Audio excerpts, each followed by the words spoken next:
Okay. Hi, Kathleen Wren Cohen here at the O'Donovan's house. We've just had a wonderful dinner with Pam and Dan. So we are here after many years that John and I visited at least a bunch of years, 25 years ago. Mm-hmm. We're here with many of the Wren family and Many of the Walshes. many of the Walshes. So Dan, we just wanted to say thank you so much for hosting us. It's been phenomenal dinner. Yay. I did nothing. We know you did nothing. You picked us up at the hotel. That was it. So we're so excited to be here. We've been planning this trip for a while, and now I'm 2 decades. So I'm going to turn it over to my brother John, who is the historian in the family. Right. Well, I'm sort of the historian, mainly on the Wren side, but Dan is the historian on the Walsh side. So we're going to turn it over to Dan and have him tell us a little bit about the Walsh family and also the connection to the Wrens. Right. I'm speaking from memory, which as you get old isn't quite so good. Yeah, in my mother's family there were six girls and 5 boys. 4 of the girls emigrated to Syracuse, New York, and 3 of them married the Wrens, and that's the connection between the Wrens and the Welshes. A 4th sister married Labelle, and then 2 remained at home. My mother, who lived in West Limerick, and her sister Nora, who married Lynch, who had a family of, I think, 5 boys and 3 girls. So there were a lot of progeny on the Irish side. Then in regard to the boys, Dennis, who might be the oldest or one of the oldest, emigrated to Chicago, and his brother Ed, who didn't get married. Dennis had a family. One girl married Fox, and her son came to Ireland a lot. We met him a lot, yeah, way back. They came to Syracuse. Yes. He had a son, Leo. I remember he was killed in the war on Christmas Day. I think it was 1941. And you said your memory wasn't too good? The distant memory is not too bad. And then the boys at home, Uncle Dan lived right beside us, about a mile from us. He was the principal of the primary school, and he married my father's sister. And they married late in life. They didn't have a family.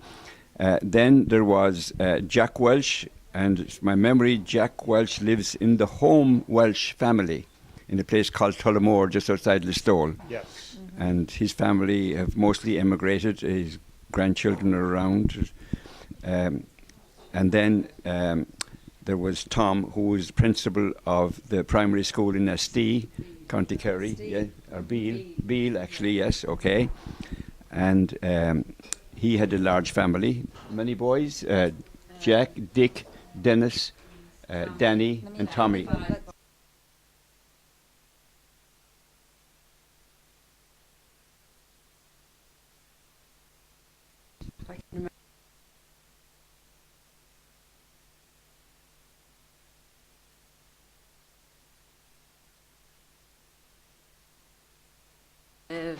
Three girls in the family, Eiley, Alice and Nan. Yes.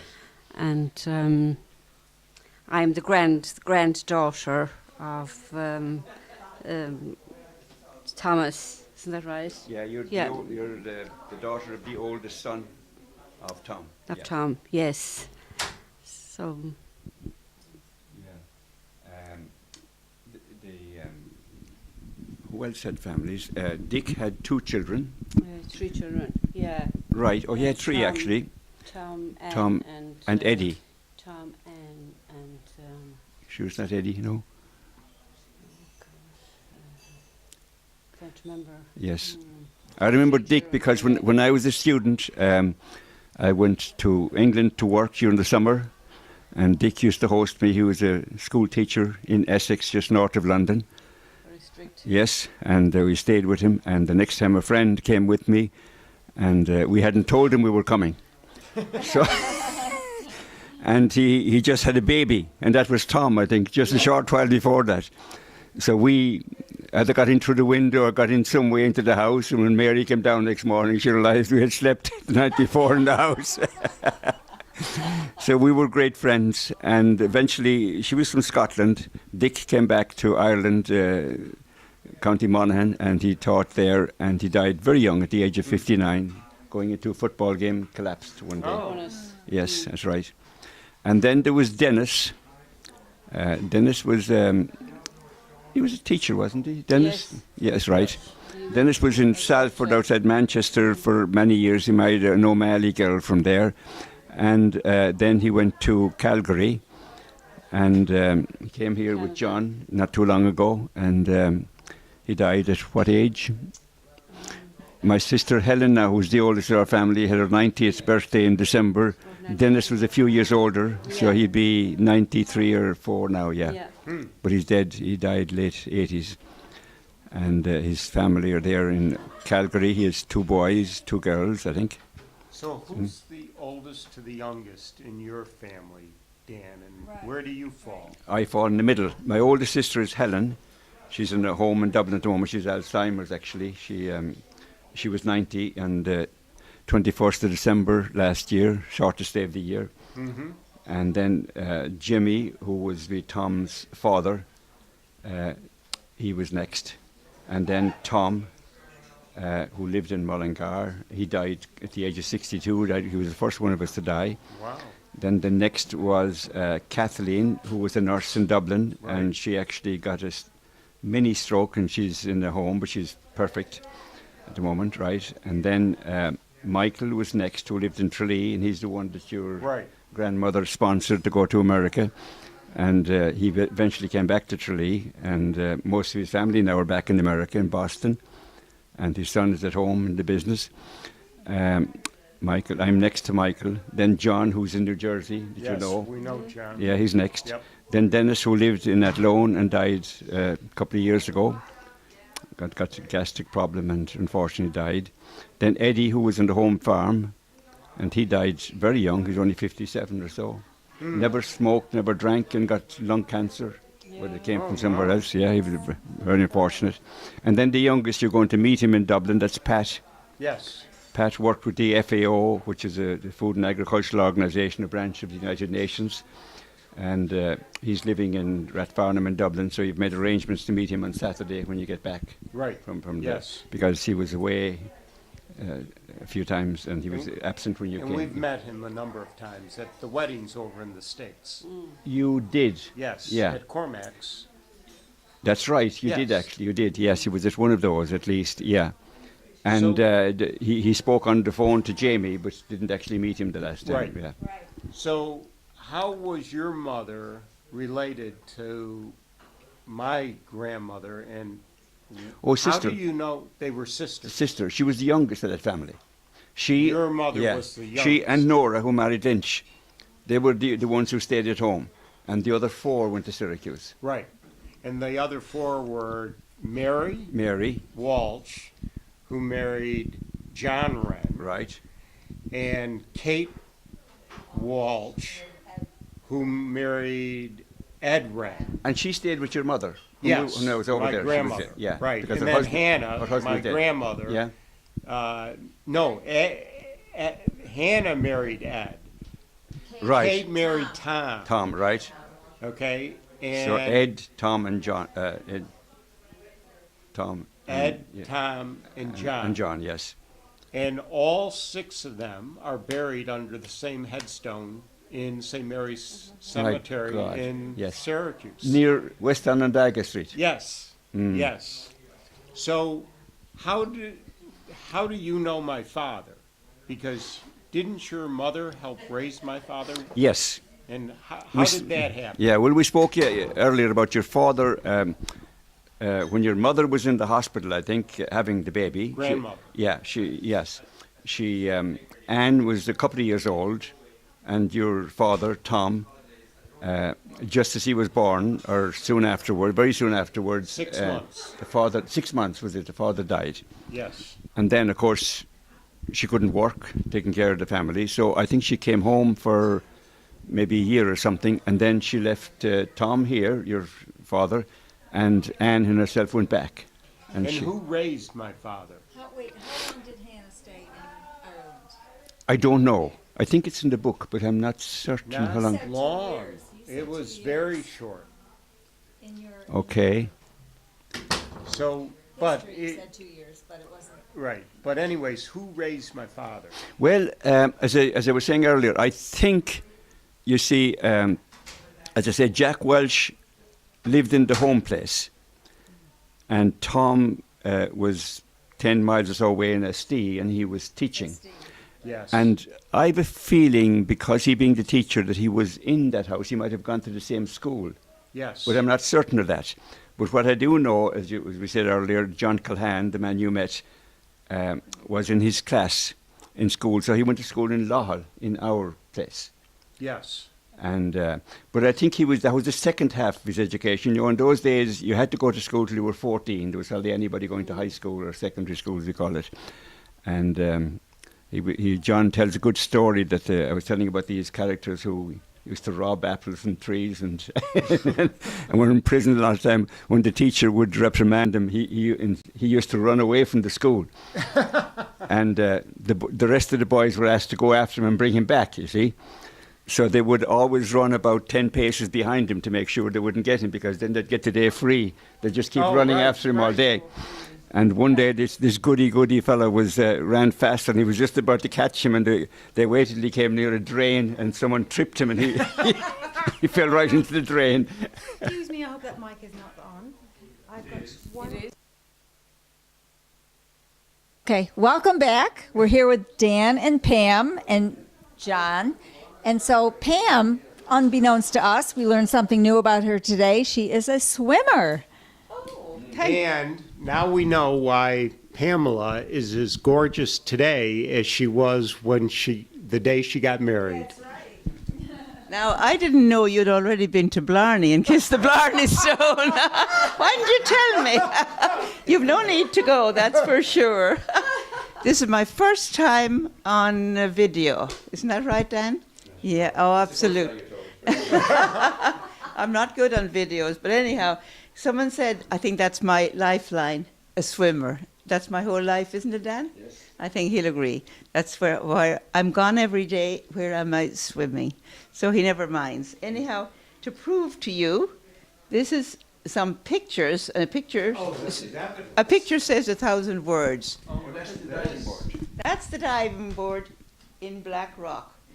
And that was taken by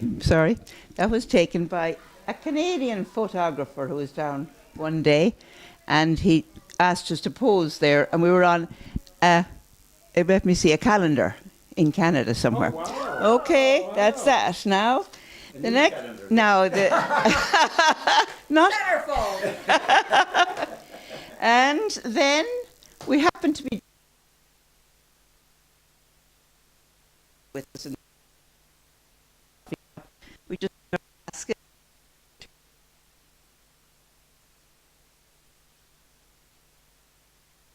And pictures.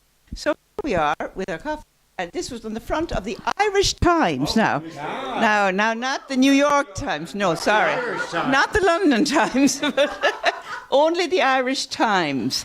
And there was The whole group. the whole group. There's 12 in our group, and we're together almost 30 years. Oh, God bless you. We had 14 or 15, but some people moved and what have you. So we're now 12, and we only swam every third day once, but then we came every day, and then we stopped in November once, October, but we decided to keep going. So we started the Christmas Day swim in Black Rock at this here Black Rock, and now there's a Christmas Day swim, and you get down to the beach, and the whole promenade is thronged. But we were the first people who decided to bring our whiskies and our Gaelic coffee after Christmas Day. And that is another one of, I think, that actually might be the one that appeared in the Irish Times. I thought I had it behind. Right in the middle. Oh, yes, we're all... And there were a few people missing, and of course, it just happened by chance. But anyhow, we have most of them there. So we'll be celebrating our 30th You never know. Maybe we'll go over to swim in. Where's your nearest swim? Is there any famous place near you? Coney Island. That's not Coney Island now, down in Sligo. There's one in Strandhill where I swam as a child. Couldn't bear to go in swimming. Yeah, and that was Strandhill, and Coney Island is just out of Strandhill and Sligo.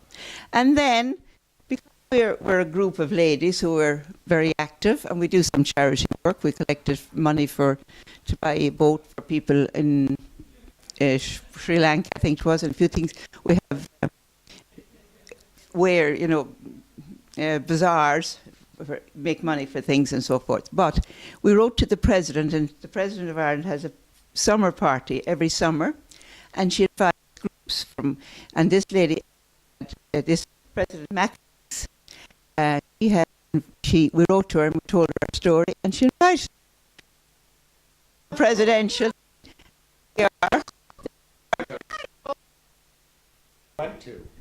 My wedding, I don't know what kind of a wedding that was. It was my first wedding ever. Yes. I didn't know anything about weddings. I had no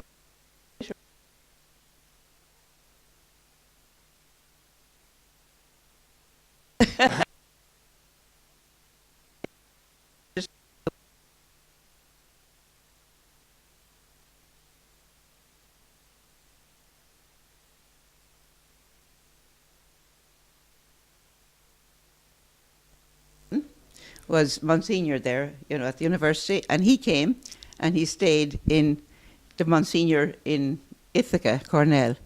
And Dan's friends were very sociable. Yes. They decided they'd ask Father Joe. He came for a week beforehand. They said, we'll ask him up for a meal or something, you see. Anyhow, they asked me and my friend, who I was staying with, another teacher, up for the meal when Father Joe was coming up from the Monsignor's house. Anyhow, I noticed this big table where they used to study and throw their bags on, and it had a big wipe down the middle of all the dust. And they had all kind of bought food from the whatever, not McDonald's, but somewhere like that. But anyhow, Father Joe thought it was the best fun of all. In the middle of the whole thing, someone lifted the window, it was one of these sash windows, and threw in his bag and jumped in after it. And he nearly hit the table. Your dad used to describe this house he was in. You could go in the door or in the window, whichever. Off the porch, yes. off the porch, Yes. And they didn't know this big meal was being served. It was never served before, and the table was never pulled out fully. But that was before the wedding. And gosh, I don't know how we really did it. Yes? Now, Of course, you know more than you remember. sexual discrimination. She had a shower. It was called the shower. And then the boys decided I should have a shower as well. So right beside this table, there was a little corner where there was a shower. You could close in. Close the door. And I was put into the shower. They turned on a cold shower, closed the door, and left me there for about 10 minutes. That was your shower? That was his shower. So I remember I was only 10. We went down to your wedding. And I remember we went to the room where Dan was supposed to be. My father took us there. Oh, yes? And Dan was nowhere to be found. And he was apparently out having quite the time the night before. Oh, that was the boy's fault again. Yeah. That was the guy. He'd never do that normally. Oh, no. No, he'd be in bed early. He always was. But he did show up on time for the wedding. Oh, all I know is that he was there that day at the altar when I went up. That's all for sure. And I just wondered, since the poor guests, they must have had terrible treatment. There was no reception. There was no welcoming committees. No nothing. Only just... And then we disappeared. Oh, no.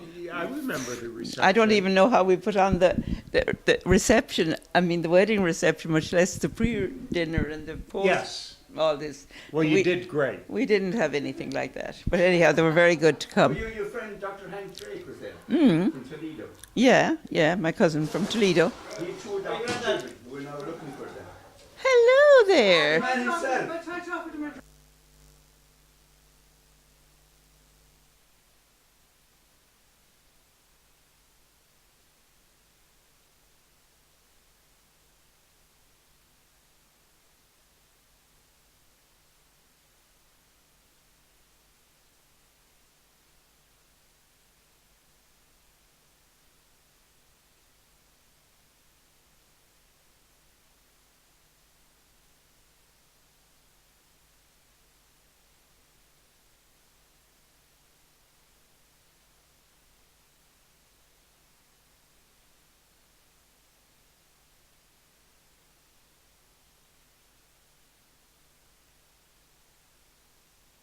Well, I heard a few stories about Mike. He was a great footballer from Kerry. And when he went over, lots of his friends met him. And In New York. up the Bronx, I suppose, up and down in the Bronx. And they came down to Broadway. Now, they were all great drinkers. But, but Michael didn't drink. And during the night, he got separated from them.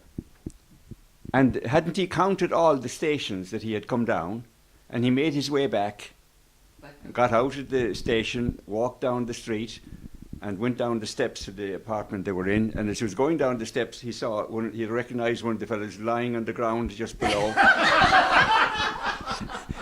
And he said, "Hello, Paddy." He said, "Are you drunk?" He said, "Of course I'm drunk." He said, "Why else would I be lying here?" So anyhow, that's the reason he didn't go up to Syracuse. And of course, my aunt was going crazy because she thought he had to. She said, "This poor boy is lost," and she sent Tom down to see him. And he went down to meet him in the train, and he went about 2 or 3 times and brought the family with him. And Danny, God rest him, on the last occasion said, "Dad, do you know this guy?" "No," he said, "I never met him." And he said, "How do you know he's not black?" 1950s. Yes.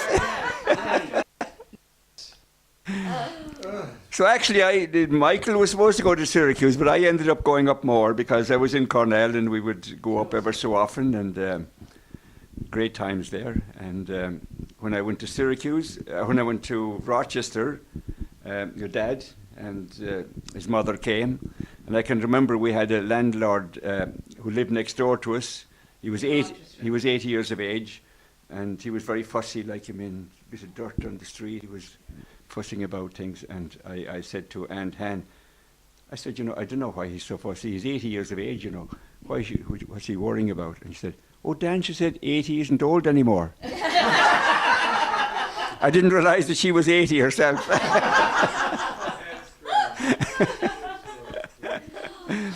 So, well, we went back we were in Syracuse one night, and we were driving back, and all of a sudden the car went left or right. Left. We had this big Plymouth station wagon, was the biggest one that was ever made at that time. And they had the 2 beds in the back of the car asleep. And all of a sudden the car started to go left and right, and I could not do anything about it. I just couldn't straighten it up. And Pamela was praying on the other side and getting very worried. And finally I took a decision. When I saw there was a big hill coming, I said, if I go down this hill, I'm going to get killed. So I swiftly went to the right angles, got into the gravelly patch, and turned it and stopped. Oh, yeah. Right over an incline. Oh my Yes. Luckily. And no cars. And when I got home, I realised that one of the tyres was a little bit bald, and I was dead. That's Yes. they call the luck of the Irish. Yes. It was with you that night. Yeah. Christopher was probably on your windshield. It's Mr. Christopher now. Well, now it's Mr. Christopher. Back then it was St. Christopher. So Dan, why don't you end the narrative by talking about your children? Our children, yes. Who they are and where they are. Well, you might leave now. Yes. No. I was going to give you the script. Oh, you said the magic word. You're going to say it anyways, yeah? And he was very good at telling stories. And he was telling the story that this Catholic priest was driving down through Manhattan at slightly high speed, and he drove right into a rabbi. And as the luck would have it, there was an Irish policeman at the corner. Came over, took out his notebook, and he said, "Now, Rabbi," he said, "how fast were you reversing when you crashed into this place?"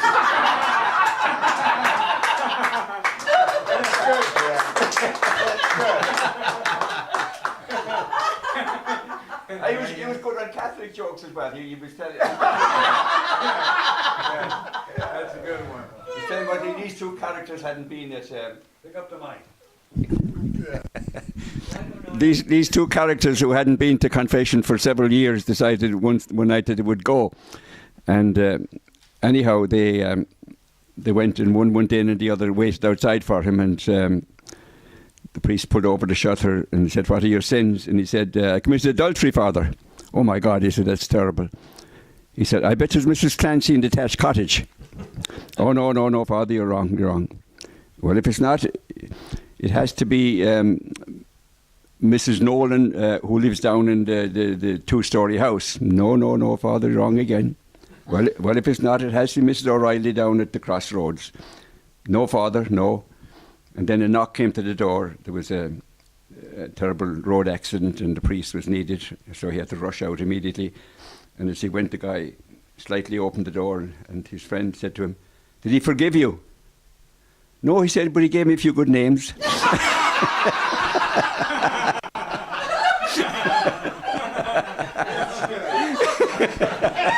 think we're too young, Barry. I think we're too young to be here. That's good. No, Better not know where my husband got away for a week. So now you're going to tell us about your family, your children. Yes, my wife should say that. She's responsible, yeah. Well, you know, I came from a family of 10. Yeah. Can you And name them all? my mother was always asking me. My mother was always asking me to do jobs, and I on occasions I said to her, "Mother, you're always asking me to do jobs. Why don't you ask some of the others?" Or which said, "You're the best." So this one is the same habit now. You're the best. It's a terrible burden to bear. It is. Yes, we have 5 children, half the size of my own family. Cormac was the oldest. He was born in Rochester. And it was a tough time for Pamela because she had no relatives around and she was in the hospital and I was studying. And I think when she was in labour, I had a textbook studying for an exam. But actually, I do remember I went down, my physiology department was just downstairs from where she was, so it was going on so long that I decided I'd go down and that they would call me when it happened. And it so happened the secretary was across the other corridor, but I'd see the light because it's before she came in the morning. And the next thing is I said, "This is taking ages," and I went up to discover he was born 3 or 4 hours already. The phone never rang. so, Wasn't that nice? Yeah. yes. They didn't send you a message on Facebook? A text on the mobile, yeah? I had no mobile that time either, no. Everyone was taking a selfie.